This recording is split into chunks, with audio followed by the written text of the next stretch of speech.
어찌할 바를 몰라 헤매이고 있을 때 주를 찬양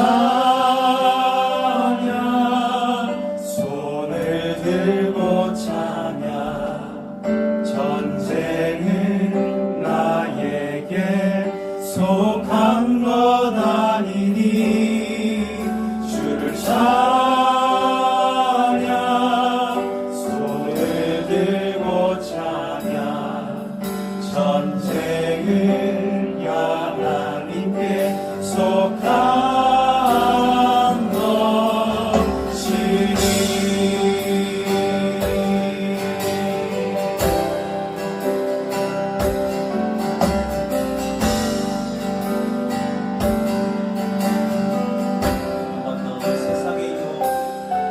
세상의 유혹 시험이 내게 몰려올 때에 나의 힘으로 그것들 모두 이길 수 없네. 거대한 폭풍 가운데 위축된 나의 영혼 어찌할 바를 몰라 헤매이고 있을 때 주를 찬양 손을 들고 찬양 전쟁은 나에게 속한 것 아니니 주를 찬양 손을 들고 찬양 전쟁은 하나님께 속한 것이니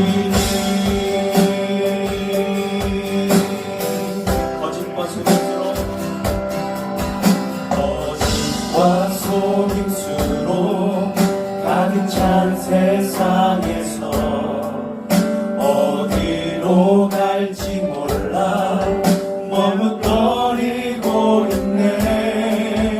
공중의 권세 작은 자 지금도 우리들을 실패와 절망으로 넘어뜨리려 주위를 둘러보면 아무도 없는 듯 믿음의 눈을 들면 보이는 분 계시네. 지금도 내 안에서 역사하고 계시는 사망과 어둠의 권세 물리치신 예수님 주를 찬양 손을 들고 찬양 전쟁은 나에게 속한 것 아니니 주를 찬양 손을 들고 찬양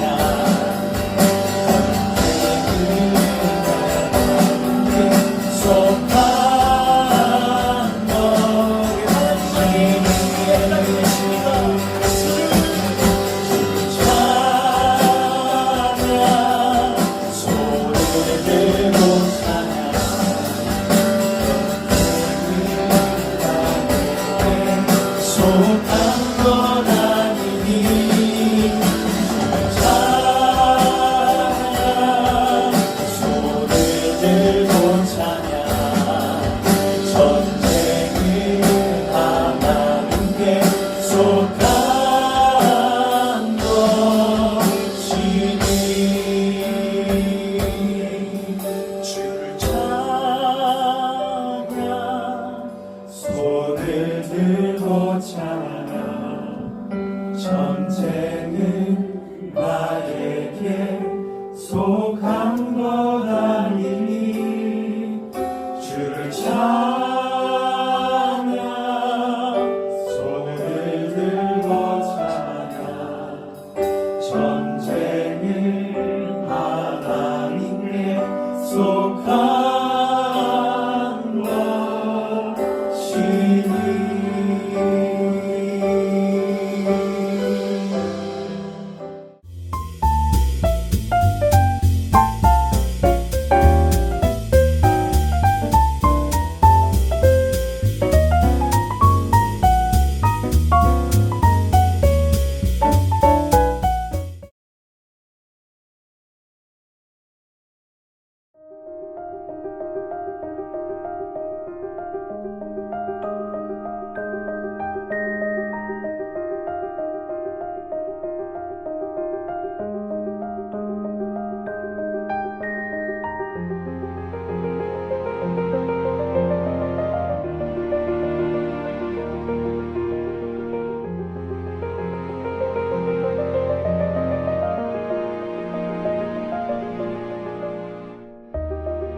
예레미야 107번째 시간이고 또 마지막 시간입니다. 오늘로써 예레미야의 기나긴 여정이 모두 마무리됩니다.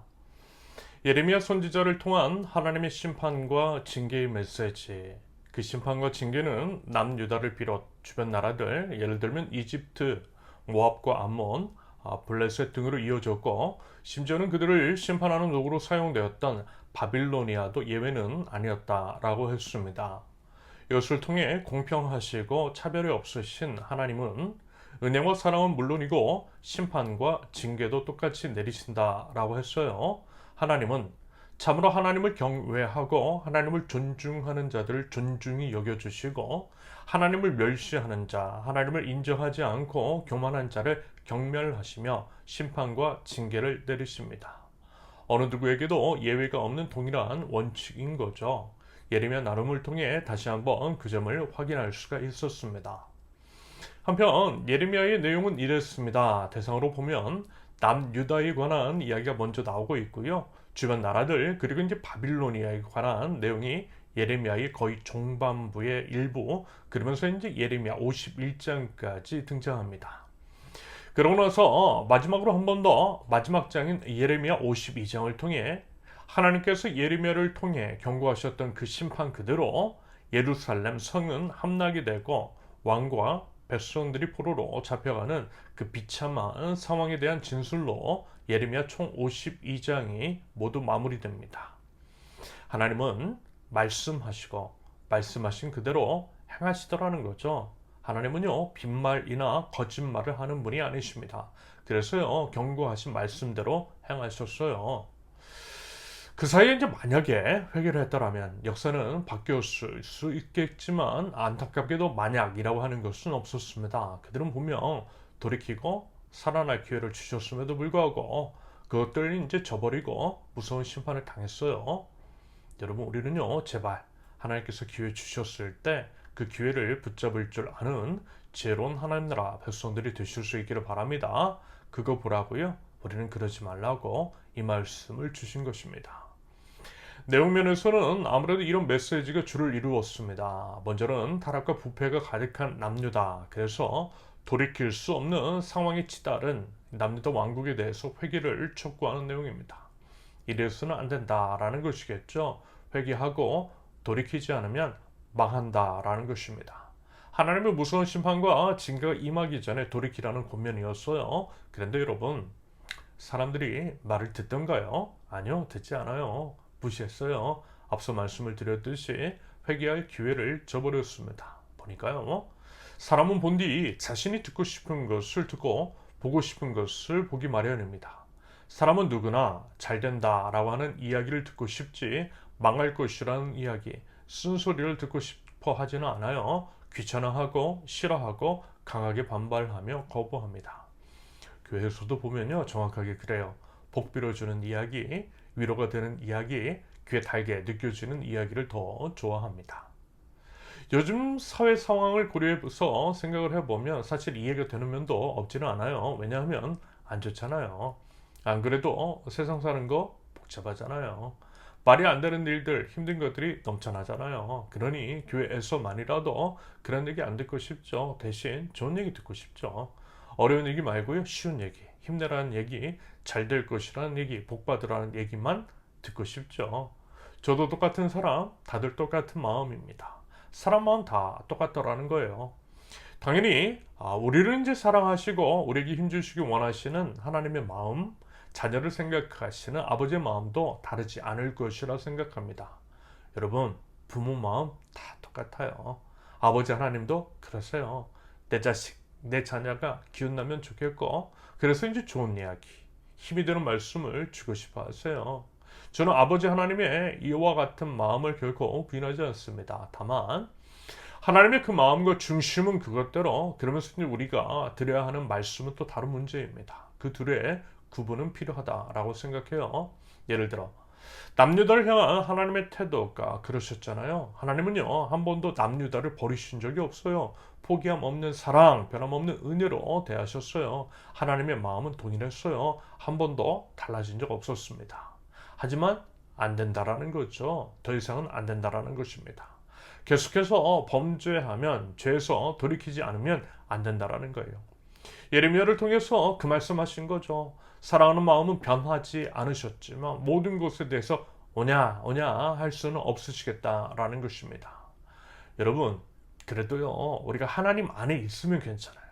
하나님을 경외하는 가운데에 뜻하지 않게 이런저런 어려움을 겪고 있다면, 만약에 그와 같은 성격의 것이라면 당연히 하나님께서는 위로해 주시고 치료해 주시고 힘을 더해 주시겠죠. 그런 자들에게는 쓴소리 결코 하지 않으세요. 그런데 만약에 하나님 밖에 있으면, 방향이 확실하게 틀렸으면 일단 쓴소리 하시는 게 맞아요. 사랑은 불의를 기뻐하지 않는 것이기 때문입니다.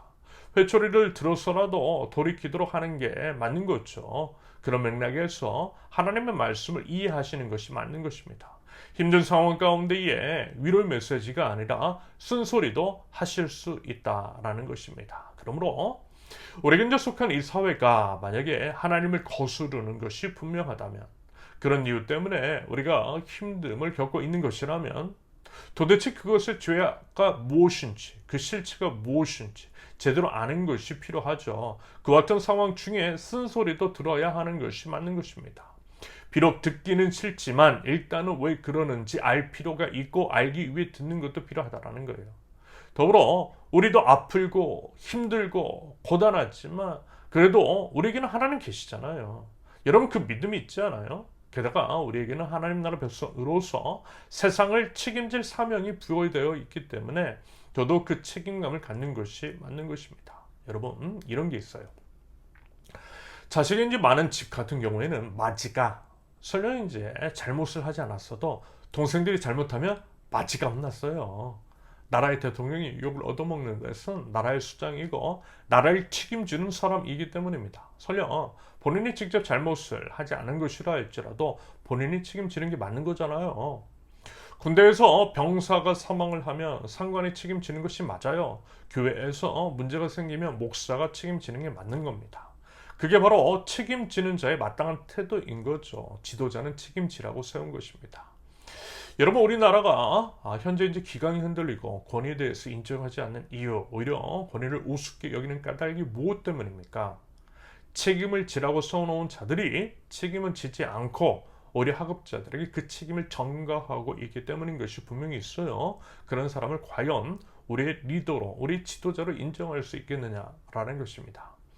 그와 같은 자들이 너무 많다라고 하는 것이 우리나라의 슬픈 현실입니다. 함께하는 사람들은 돌아보지 않고 자기 이익만 책임지는 자, 챙기는 자들, 나를 따르라 라고 하면서 본인이 이제 솔선수범하기보다는 돌격 앞으로 하면서 자기만 뒤로 쏙 빠지는 것들을 봤기 때문에 신뢰가 무너진 거예요. 그러면서 애꿎은 희생은 점점 증가하고 있습니다. 아무튼 우리 하나님 나라 백성은요, 하나님께서 책임지는 자, 리더로서 세상 속에 세워주신 사람이더라는 것입니다. 이 말씀이 바로 그 의미잖아요. 베드로전서 2장 9절, 그러나 여러분은 택하심을 받은 족속이요, 왕과 같은 제사장들이요, 거룩한 민족이요, 하나님의 소유가 된 백성입니다. 그래서 여러분을 어둠에서 불러내어 자기 놀라운 빛 가운데로 인도하신 분의 업적을 여러분이 선포하는 것입니다. 여러분, 우리는요, 하나님께서 세상 속에 세워주신 리더입니다. 세상 사람들을 리드해서 하나님께로 인도하고 세상을 하나님 나라로 만들어가야 할 책임이 부여된 택하심을 받은 족속, 왕과 같은 제사장, 하나님의 소유가 된 백성입니다. 그러므로 우리가 세상에 대한 책임 의식을 갖고, 특별히 이 땅 대한민국이 하나님께서 보시기에 바르지 않은 방향성으로 흘러가고 있다면 기꺼이 우리가 하나님께서 쓴소리 듣는 게 맞는 거죠. 여러분, 생각해 보세요. 하나님께서 우리 하나님 나라 백성들에게 말씀하시지 세상 사람들에게 말씀하시겠느냐라는 것입니다. 우리가 맞이고 우리가 리더고 우리가 그래도 말귀를 알아듣는 사람일 텐데 우리에게 말씀하시겠죠. 그리고 여러분, 솔직히요, 현재 우리가 살고 있는 세상, 우리가 속한 이 사회가 여러분 과연 정상적이라고 할 수 있습니까? 아니요, 정상적으로 보이지 않아요. 일단 사망의 냄새가 진동합니다. 여기저기에서 사람들이 죽어가고 있어요. 물론 사고나 재난은 언제든 일어날 수 있고요, 그로 인해 사람도 죽을 수 있어요. 그런데 문제는 뭐예요? 충분히 막을 수 있었는데 막지 못한 것들이 너무 많더라는 것입니다. 경악스러운 것은 앞서 말씀을 드렸듯이 마땅히 책임을 져야 할 사람들이 책임을 지지 않고 회피하더라는 것입니다. 이게 문제라는 거죠. 책임을 안 져요. 직급이 낮은 사람에게 그 책임을 전가하고 있어요. 그러면서 그 희생은 점점 더 확산이 되고 또 다른 희생양이 양산되고 있더라는 것입니다. 이게 문제라는 거죠.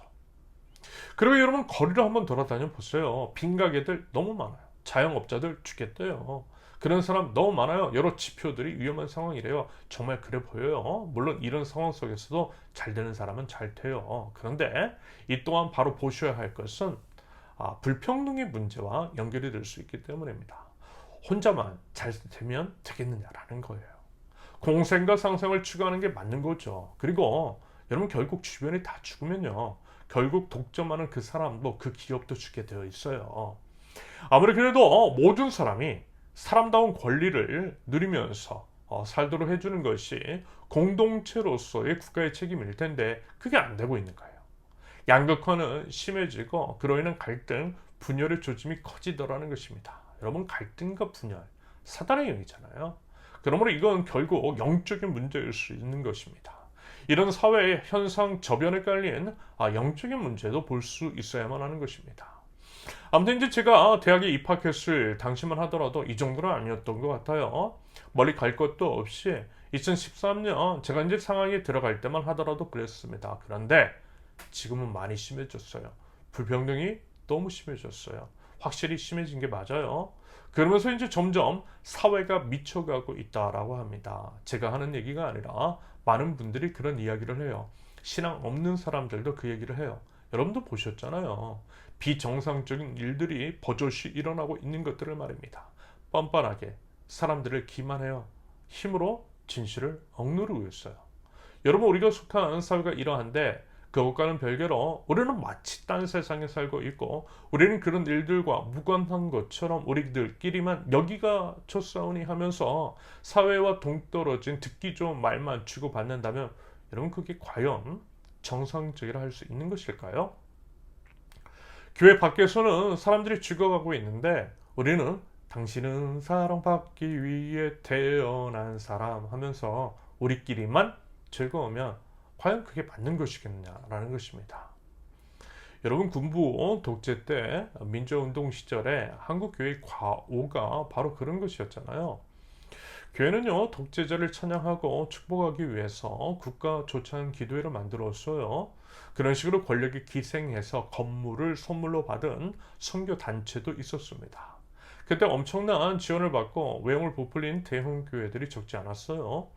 민주운동 시절 거리로 나온 사람들, 그 사람들 거리로 이제 사람들이 나오지 않도록 사람들을 교회 안에 모아두었던 거잖아요. 그런 식으로 이제 권력이 부여를 했고 그에 대한 혜택을 말하자면 한국 교회가 입은 거잖아요.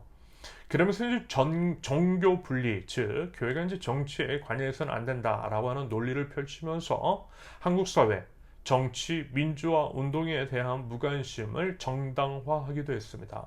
그런데 여러분, 원래 이제 정교 분리는 과거 중세시대 때, 다시 말해서 기독교가 세상을 지배하고 있던 소위 크리스텐덤 시대에 종교와 권력이 결합하고 오히려 이제 종교가 세상 권력을 지배하던 시기, 그래서 이제 그에 따른 부작용이 가득했기 때문에 종교 개혁자들이 강하게 이야기했던 게 있잖아요.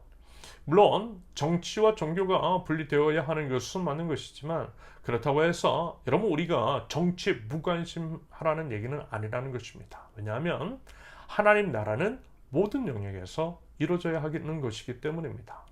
교회 울타리를 넘어 교회 밖 세상에서도 당연히 하나님의 나라가 하나님의 통치가 임해야 하는 것이 맞는 것이잖아요.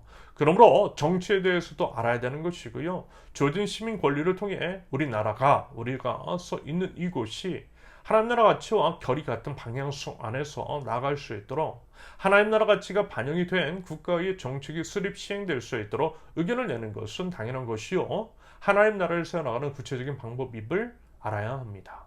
그러므로 하나님 나라 백성이요 정치 무관심하면 안 된다라는 것입니다. 게다가 오늘까지 나누고 있는 예레미야를 비롯해서 대부분의 선지서들을 그 메시지를 한번 보세요. 그것은 분명 왕을 향한 것, 말하자면 대정부를 향한 선포였습니다. 정치적이었다라는 것이고요. 그들의 메시지는 다름 아닌 똑바로 정치를 하라는 것이었잖아요. 선지자들은요, 분명 정치 고관여층이었습니다. 이런 맥락에서 볼 때 오히려 정치에 무관심한 것은 하나님 나라를 세워가는 것에 있어서도 무관심하다라는 증거일 수 있어요. 나아가 그것은 하나님 나라 백성으로서 사명과 책임을 회피하고 있는 것으로 볼 수 있겠습니다. 여러분, 그래도 어렵다는 것을 알아요. 위로받고 싶고 회복되고 싶다라는 그 마음 다 압니다. 저도 그렇거든요. 저라고 뭐 이런 얘기만 하고 싶겠습니까? 성경 본문 텍스트가 그러하고 우리가 이제 직면한 콘텍스트가 그러하니 어쩔 수 없이 이렇게 이제 선포하는 거죠. 하지만 우리 한번 생각해 보자고요. 우리가 이제 위로를 받고 싶은 이유, 가만히 생각해 보면요, 그 모든 문제들 우리가 이제 기도하는 근본 원인을 수고해 보면 결국 하나님의 나라가 이 땅 가운데 임하지 않음에서 비롯된 것입니다. 그래서 파생된 문제로 인한 힘듦과 고통, 그로 인한 기도 제목이라는 거죠. 그러므로 여러분, 그 문제가 근본적으로 해결이 되지 않으면 계속 그 문제들이 우리를 괴롭힐 것입니다. 우리 서로가 서로를 위로를 한다 해도 똑같은 문제는 언제든 발생할 것이고요. 그로 인해 계속 고통받게 될 것입니다. 결국 하나님 나라가 임해야만 근본적인 위로와 근본적인 치유가 될 수 있다는 거죠. 그래서 이제 주님께서 우리에게 이 말씀 주신 것이잖아요. 마태복음 6장 33절, 너희는 먼저 하나님의 나라와 하나님의 의를 구하라. 그리하면 이 모든 것을 너에게 더하여 주실 것이다. 뿌리를 봐야 한다라는 거죠. 문제의 본질을 봐야 한다라는 것이고 본질적인 문제부터 해결해 나가야 한다라는 것입니다. 그러면 나머지는 자연스럽게 해결이 된다라는 거죠. 그리고 이제 그 본질적인 문제, 그것은 결국 하나님 나라입니다. 하나님 나라가 세워지지 않음에서 비롯된 것이라는 말씀인 거죠. 그래서 이제 다른 무엇보다 하나님 나라를 구해야 한다라는 거예요. 여러분, 진정한 위로와 치유 오직 하나님께만 있어요. 하나님께서 통치하시는 하나님 나라가 임해야만 근본적인 문제의 해결도 있는 것입니다. 그렇기 때문이라도 기꺼이 이제 쓴소리도 듣고 싶지 않은 것도 들을 줄 알아야 한다라는 거죠. 그래야만 문제를 알 수 있고 그것이 하나님 나라와 무엇이 다른지 분별할 수도 있을 것이며, 그래서 우리가 어떻게 대처해야 할지, 어떤 식으로 돌이켜야 할지에 대해서도 알 수 있을 것이기 때문입니다. 그래서 불편해도 한번 들어보는 거예요. 들어야만 하는 겁니다. 듣기 싫어도 듣는 거죠. 때로는 그것을 놓고 함께 울며 기도도 하는 거예요. 예레미야처럼. 그러게 우리가 할 수 있는 것들을 우리의 삶의 현장에서부터 작은 것부터 하나하나씩 해나가는 거죠. 그런데요, 안 그랬어요. 남유다 백성들은 안 그랬어요. 예레미야가 이것이 문제라고 정확하게 지적도 해주고 방법도 알려주고 해결을 촉구했음에도 불구하고 전혀 듣지 않았어요. 오히려 그 메시지를 선포하는 예레미야를 위협했어요. 입틀 막 했어요. 감옥에 가두고 죽이려 했어요. 우리가 말씀을 통해서 다 봤잖아요. 그래서 어떻게 했어요? 울었어요. 힘들어서 울었고 억울해서 울었어요. 점점 망해가는 나라를 보면서 안타까워서 울었어요. 비록 자신이 잘못한 것이 없음에도 불구하고 칭찬은커녕 해를 당하고 있지만 그럼에도 불구하고 포기하지 않고 눈물로 기도하고 눈물로 선포했어요. 엄청난 눈물을 쏟으면서 하나님께서 맡기신 그 사명을 감당한 눈물의 선지자 예레미야. 여러분, 우리에게도 예레미야가 가졌던 나라와 민족에 대한 사랑, 하나님 나라 백성으로서의 그 사명에 대한 책임감이 있을 수 있기를 바랍니다. 비록 적지만, 비록 우리 적은 숫자이고 작은 규모, 정말 미약하지만 그래도 한번 해보자라는 것입니다. 여러분, 예레미야도 그랬잖아요. 홀로 싸웠잖아요. 심지어는 종교 지도자들, 교회 다니는 사람들에게도 환영받지 못했잖아요. 왕따 당했잖아요. 그래도 예레미야는 했잖아요. 우리도 사정은 똑같잖아요. 그러니 우리도 한번 해보자라는 것입니다. 비록 들리지 않는 목소리, 때로는 비난과 오해를 받을 수도 있지만 그럼에도 해야 할 말을 하고 행해야 할 것들을 행해야죠. 기후위기의 시대, 불평등이 극대화되고 배금주의가 횡행하며 모든 것의 질서가 무너진 이 시대, 사망의 냄새가 진동하는 이 우상사회 안에서 온 우주의 왕이신 하나님을, 생명의 주님을, 하나님의 나라를 힘껏 선포해야죠. 누구처럼요? 예레미야처럼. 우리 그래 보자라는 것입니다.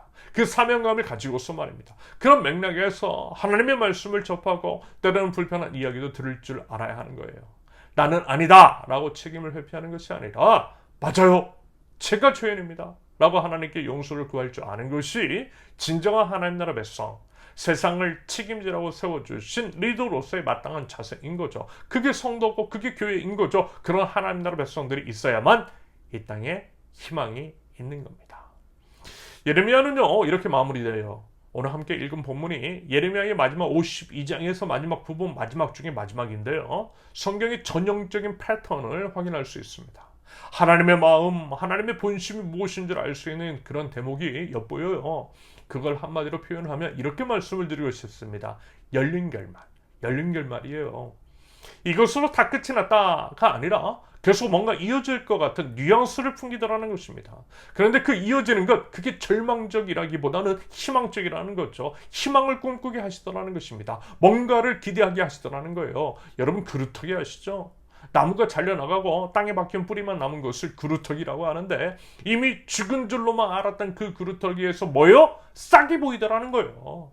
싹을 틔웠다라는 것은 아직 살아있다라는 것이고 아직 희망이 있다라는 의미잖아요. 말하자면 그런 겁니다. 하나님은 꼭 그런 식으로 그루터기에 싹을 남겨두세요. 그래서 저는 그것을 희망의 결말이라고 부릅니다. 성경은 거의 열린 결말이고 또 희망의 결말을 이야기해요. 그게 말하자면 하나님의 마음이라는 것이겠죠. 하나님은 결코 우리를 진멸하지 않으신다라는 것입니다. 노아의 홍수 때 무지개를 약속하신 분이시라는 거예요. 그런 하나님이심을 기억하자라는 것입니다. 그래서 결국 하나님의 구속 사역을 예수 그리스도를 통한 우리의 구원을 이루어 가시더라는 것입니다. 그래서 보세요. 포로로 잡혀간 여호야긴 왕. 포로로 잡혀간 지 37회가 되는 해 시간이 참 많이 흘렀는데요. 사실 이제 그 정도 기간이면 작은 희망마저도 사라졌을 시간입니다. 여러분 일제강점기도요 35년이었어요. 그 기간이 너무 길었다라는 것이고 그래서 나라가 독립할 것이라는 희망마저 꺾였던 것이고 그 때문에 친일을 했다라는 식으로 말하는 사람들도 있잖아요. 그만큼 긴 세월 작은 야망마저도 사라졌을 긴 기간이 37회라는 것입니다. 그런데 갑자기 이제 느부갓네살에 이어서 왕이 오른 에밀 무로닥이 여호야긴을 특별 사면한 겁니다. 여호야긴을 친절하게 대했대요. 바빌로니아에 포로로 잡혀온 다른 왕들보다 높여주었대요. 왕가요 겸산했대요. 죽을 때까지 생계비 지원했대요. 이와 같은 진술로 예레미야가 마무리되고 있어요. 여러분 이 안에 담긴 의미가 과연 뭐겠느냐라는 거예요. 도대체 무슨 일이 벌어진 것이며 뭐 때문에 이렇게 예레미야가 마무리되고 있느냐는 거죠. 그것은 결국 그럼에도 포로로 끌려갔음에도 끌려간 지 오랜 시간이 지났음에도 기대하라는 희망을 잃지 말라는 끝까지 하나님을 신뢰하는 그런 의미 아니겠어요? 그러면서 그 희망의 근거는 과연 어디에서 비롯되는 것이겠습니까? 결국 그리고 당연히 하나님의 말씀, 하나님의 약속이겠죠. 여러분 하나님께서는 먼저 다윗의 왕위, 다윗의 왕조를 영원토록 하시겠다라고 다윗에게 약속하셨던 것을 우리는 기억합니다. 사무엘하 7장 12절과 13절 너희의 생의가 당하여서 내가 너희의 조상들과 함께 묻히면 내가 내 몸에서 나올 자식을 후계자로 세워서 그의 나라를 튼튼하게 하겠다. 바로 그가 나의 이름을 드러내려고 집을 지을 것이며 나는 그의 나라의 왕위를 영원토록 튼튼하게 하여 주겠다. 하나님께서 그와 같은 약속을 하신 이유는 결국 예수님 때문이죠.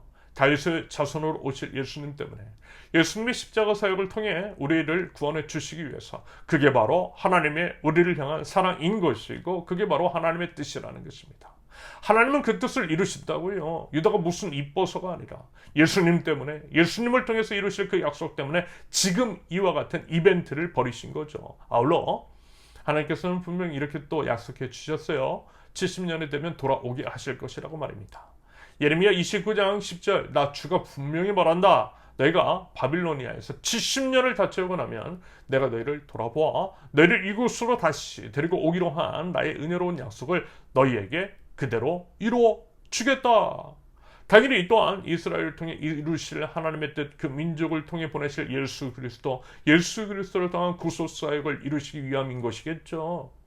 하나님은 약속하시고 그 약속을 반드시 이루시는 신실하신 하나님이십니다.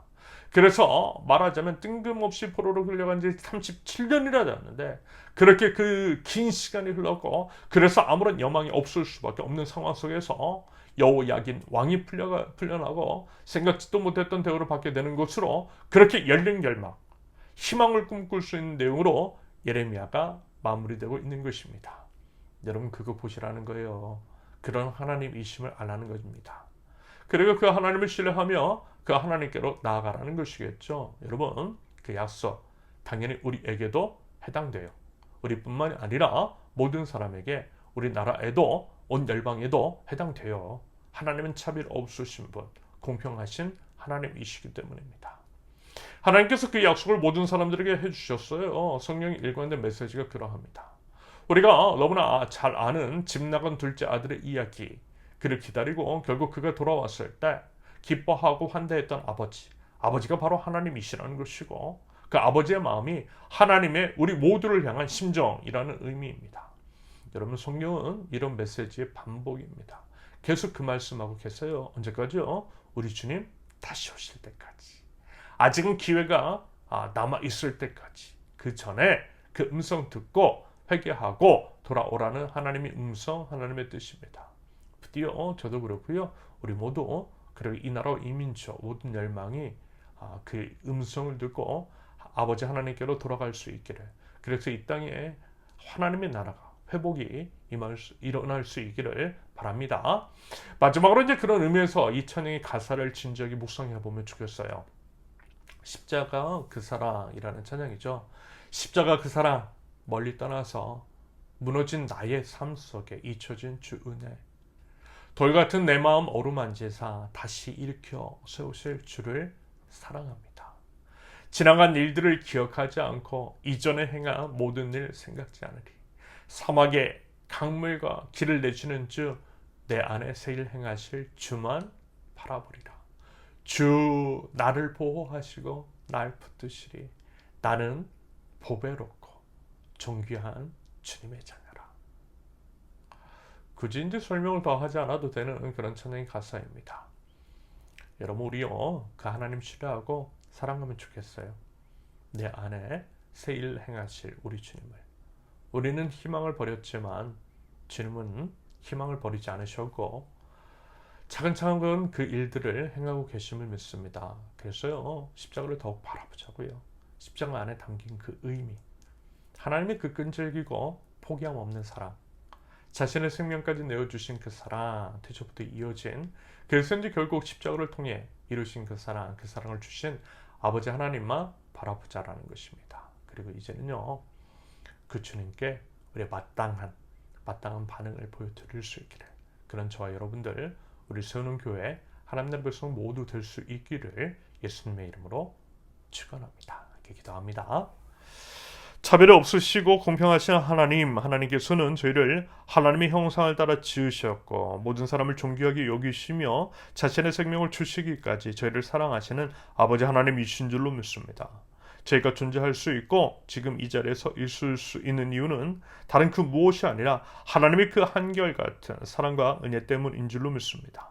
그 하나님을 알게 하옵소서. 그 하나님 안에 거하게 하옵소서. 그 하나님을 누리게 하시고 무엇보다 그 하나님을 제 입술과 삶으로 찬양하게 하옵소서. 제 평생에 아름다우신 하나님의 이름을 노래하며 하나님 나라를 이 땅 위에 세워나갈 줄 아는 하나님 나라 백성들 저희 되게 하옵소서. 하나님은 이런 분이셨습니다. 저희가 주님을 떠나서 주님을 잊고 살아갈 때 돌처럼 굳어진 저희의 마음을 어루만져 주시고 넘어진 저희를 다시 일으켜 세워주셨습니다. 참 부끄럽고 죄송하고 그래서 기억하고 싶지 않은 저희의 과거들, 하나님께서도 그것들을 묻고 따지시고 벌하시기보다는 저희 안에서 새 일을 행하셨음을 기억합니다. 이런 모든 것들을 통해서 하나님께서 우리 아버지이심을, 저희는 보배롭고 존귀한 자녀임을 깨닫게 하여 주셨습니다. 그 하나님의 보호하심, 그 하나님의 붙드심을 신뢰하고 기대하며 무엇보다 그 사랑의 절정인 예수 그리스도의 십자가를 의지하면서 나아가는 저희 되게 하옵소서. 하나님, 세상이 참으로 암울합니다. 하나님, 사망의 냄새는 진동하고 불평등은 극대화 가속화되고 있으며 기후 위기는 참으로 심각합니다. 그 가운데 힘없고 빽없는 사람들은 그런 사람들의 신음은 커져가고 있습니다. 하나님 나라의 백성으로서 저희들이 그것들을 외면하지 않게 하시며 하나님의 손과 발이 되어서 모든 사람이 사람으로서의 권리를 존중받고 모두가 서로를 지켜주며 공생과 상생 지속적인 공존을 이뤄나갈 줄 아는 하나님의 나라를 저희가 서 있는 곳에 세워나가는 저희 되게 하옵소서. 하나님의 약속의 말씀에 기대어서 절망 중 희망을 노래하게 하시며 설령 아무것도 보이지 않는 상황과 현실이라 할지라도 하나님을 바라보고 하나님의 말씀을 의지하여 하나님께 돌아갈 때에 하나님께서 행하실 일들을 기대하고 기도하며 저희가 마땅히 해야 할 것들을 행할 줄 아는 하나님 나라 백성들이 저희 될 수 있도록 우리 하나님 인도하여 주시옵소서. 오직 하나님께만 소망을 두고 하나님을 경외하는 것이 지혜의 근본임을 명심하며 마땅히 행해야 할 것들 그럴 언행들을 하고 하나님께 시선을 맞추는 삶을 살아가도록 하나님 저희를 붙드시고 하나님 저를 인도하여 주시옵소서. 이제는 우리 주 예수 그리스도의 은혜와 아버지 하나님의 극진하신 사랑과 성령님의 교통하심이 그루터기에 싹을 틔우시는 그 하나님을 신뢰하며 하나님께 대한 감사와 찬양과 기도와 기대로 나아가는 하나님 나라 백성들 우리 세우는 모든 권속들 위해 이제로부터 영원토록 함께 하시기를 간절히 축원합니다. 아멘. 이번 한 주도 하나님 안에서 감사와 찬양이 넘치는 이번 한 주를 보내실 수 있기를 바랍니다. 감사합니다. 사랑합니다. 축복합니다.